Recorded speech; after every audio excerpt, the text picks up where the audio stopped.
name is Louise and my husband is Eugene, and we have a 5-year-old daughter. And when she was 2, we started trying for a sibling for her, but unfortunately it just didn't happen for us. The first time was really easy, really quick, so we were very certain that the second time was going to be the same. Unfortunately, it wasn't. I had 2 miscarriages, early miscarriages, in the first trimester, which was quite obviously traumatic. And then a friend of mine said to me, just go and see the specialist at Vitalab, just to get a different outlook or just a second opinion, because my gynecologist said I should just keep on trying. And when I got to Vitalab, they were amazing. The way they explained everything to us, why we probably had the miscarriages. And I think also the way Dr. Volsking explained the reason why we are struggling, and a lot of it was to do with my age because I'm older. It gave me funnily enough, a lot of closure around the miscarriages as well. I didn't feel, because I think there's always an amount of guilt that you feel when you have miscarriages.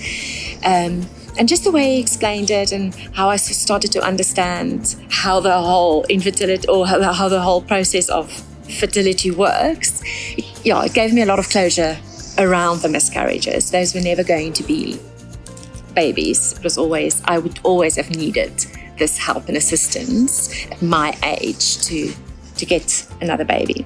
We never thought we were going to need IVF. I think because in the beginning you don't know what you don't know. You sometimes go into it not knowing what fertility or infertility means and all the very different things that you sometimes need to put your body through, your emotions through. And for us, I think we just went to get an opinion. And I think in the beginning, we just thought we're going to specialists and they're going to tell us, it's fine. You're fine. Just try again. You'll get there, which is sometimes what you wanted to hear. So it was quite a shock when Dr. Volsking said, no, maybe you will need help to have a baby, because he gave us the statistics based on our age, and then followed a lot of different tests and different procedures. I also very naively thought you go in, you start the injections, and then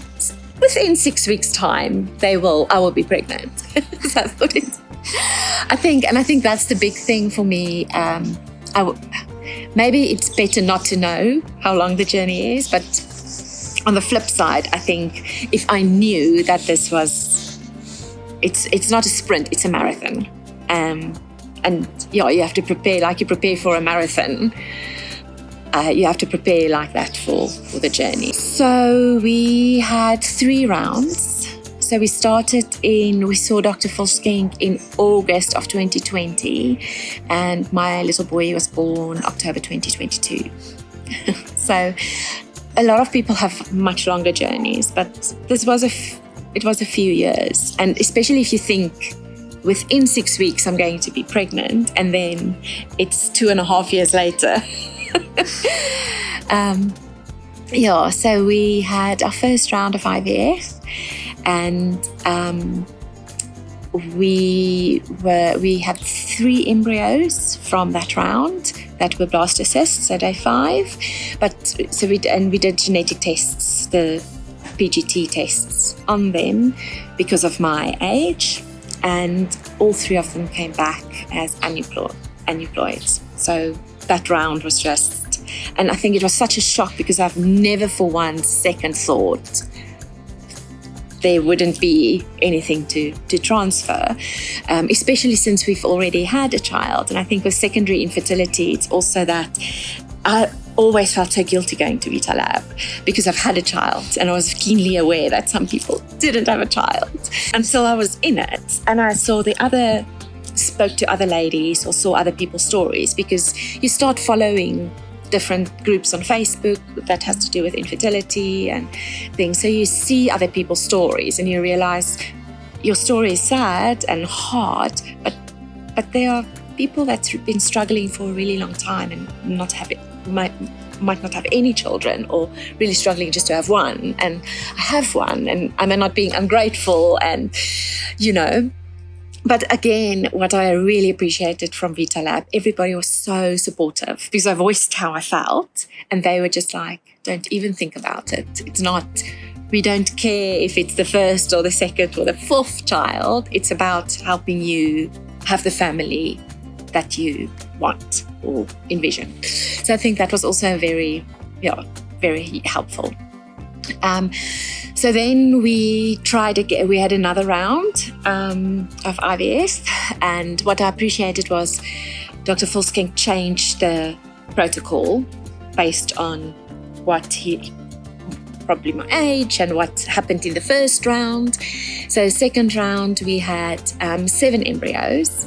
And again, I thought, okay, with 7, how can we not be successful? And then we only had 1 euploid embryo. And I remember I was just so shocked. And Dr. Fulsking wasn't. He was like, oh, yes, we've expected. Wow. It's like, yes, this is the statistics. I kept not wanting to believe the statistics. And then we had that one and we transferred that one. But unfortunately, it didn't result into a pregnancy. It was just a big fat negative at the when we did the pregnancy test. And I think the other thing that was so encouraging in that journey was the day that I had my blood test. I did a home pregnancy test in the morning, so that I don't sit there and wait for the blood results to come back. So I did it, and I saw that it wasn't. And I sat waiting for the blood test, knowing I'm probably not pregnant. And Dr. Fulsking walked past, and he sort of looked at me questioningly, thumbs up, and I was like, no, it's not. And I started tearing up. And then he waited also for the blood results, looked at it, and then I was in the waiting room, still waiting to be told the news, but I was crying. And he actually came over and gave me a hug. And he sat with me and he said to me, we will get you there. I will help you to be successful. He was just so, in that moment, he was so passionate and so caring. And he just gave me so much hope. He was just, I could see he was touched by me not being pregnant and by me being emotional. And I think that's the other thing with Vitalab. I always felt as if I was the only patient that they have. I know they have so many others, but Dr. Fulsking and Esme and everybody always answered emails so promptly. I got the information I needed. If I needed to be seen because I was worried about what was happening, I remember with my second round, I thought that it wasn't working because I was convinced it wasn't working. I was freaking out about it, and Dr. Fulsking was like, just come in, we'll just quickly scan you and check. And of course it was working. I had follicles. I had a lot of follicles. He was like, oh, maybe it's too much. Let me adjust it. And there and then he called me back. I left already. He looked at my things and he phoned me and said, just come back quickly. I want to adjust your protocol. So it was so, I don't know, just that personal touch, and that really, they really want you to be successful. They really care about you having a family. So that was really a nice support in the whole journey. And then third round, we decided to take a break after the second round, and we decided we will not believe the stats once again and just try on our own. Didn't happen. And then after a few months break, we decided we'll try it one last time. We were now starting to deplete our resources. And emotionally, I was also, I think, ready to say, okay, if this isn't working, then we content with what we have. This is what it's meant to be. And then that's our journey. And then with the last round, we again had 7 embryos and we had 3 euploids, which was amazing. And then we also did an Emma and Alice test just to dot all the I's and cross all the T's and make sure that everything is working as it should. So again, that was also quite a long process. We had the embryos in September and we only did the transfer in February.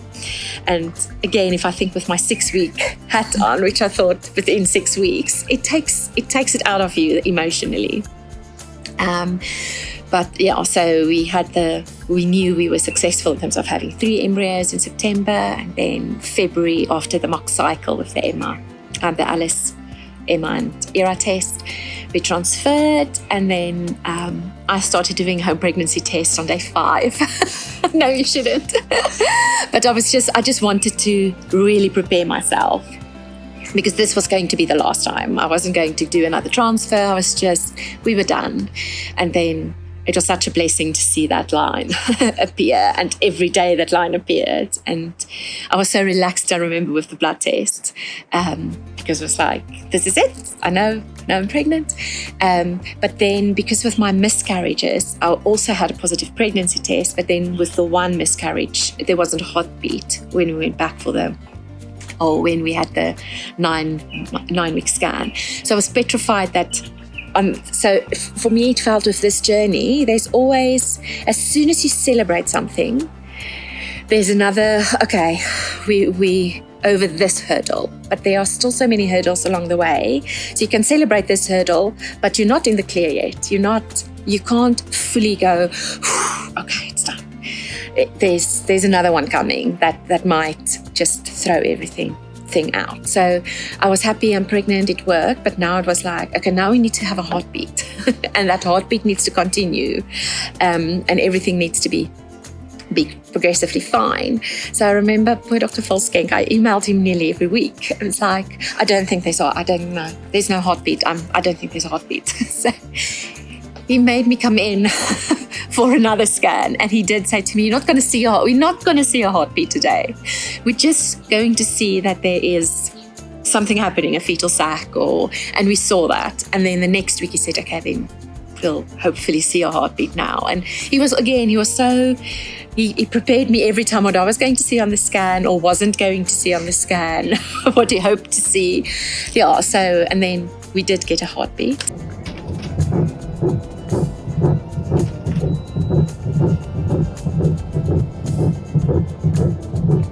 And it was quite daunting leaving Vitalab, because I think everybody is so supportive, want you to be successful. Everyone's so friendly and so helpful. And one of the ladies, I can't remember her name now, who always worked with the doctors on that side when you go for your checkups so it's not one of the coordinators.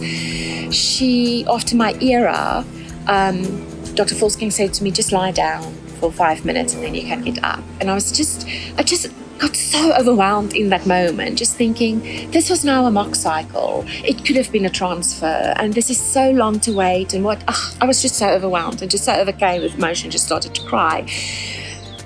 And this lady came in and she was like, oh, you okay? And she just got me some water and tried to console me and comfort me. And then she told Dr. Volskenk, and he actually came into the room and said, what's happening? Are you okay? And so it was just that, I never felt they were like, okay, get out of the room. You're just another number. I need to see the next one.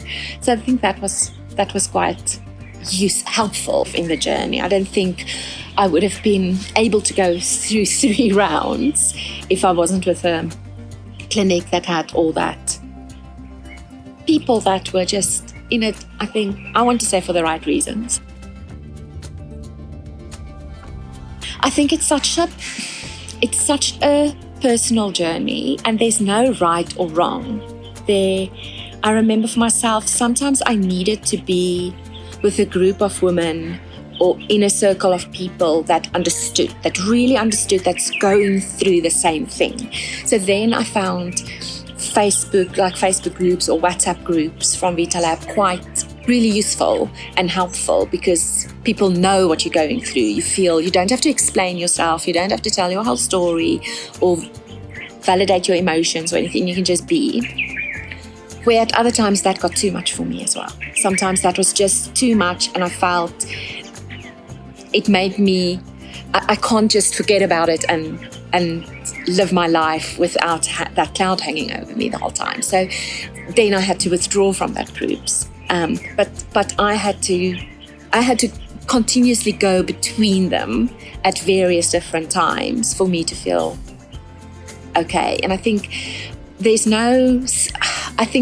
unfortunately no standard.